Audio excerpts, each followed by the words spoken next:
Hello friends. तर आज माझी ऑर्डर होती पुणे येते आणि माझी क्यूटशी ब्राईड होती जी की डॉक्टर होती. मग तिच्यासोबतच मी पुण्यासाठी निघाले होते. मग जाता जाता आम्ही राशीनमध्ये देवीचं दर्शन घेतलं.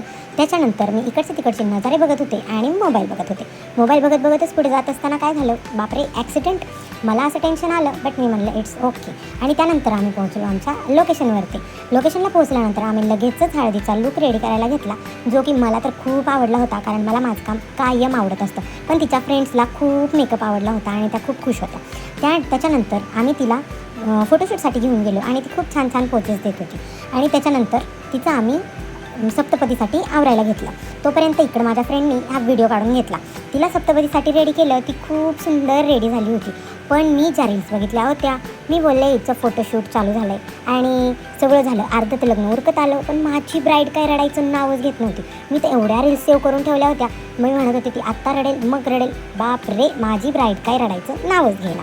त्यानंतर तिचा असा हा क्यूटसा लुक झाला होता आणि ती पण खूप हॅप्पी होती की मी तिचा इतका सुंदर असा मेकअप केला होता.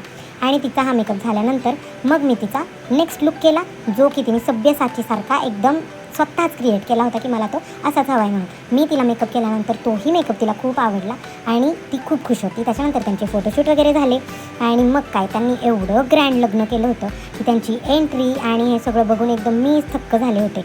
खूप सुंदर, म्हणजे अगदी तिच्या मनासारखं, म्हणजे ज्या मुलींना जसं लग्न हवं असतं, जसा तिचा राजकुमार असतो जो तिला घ्यायला येणार असतो, सेम तसंच तिचा मेकअप झाला होता आणि बाकीच्या सगळ्याही गोष्टी एकदम तिच्या मनासारख्या झाल्या होत्या.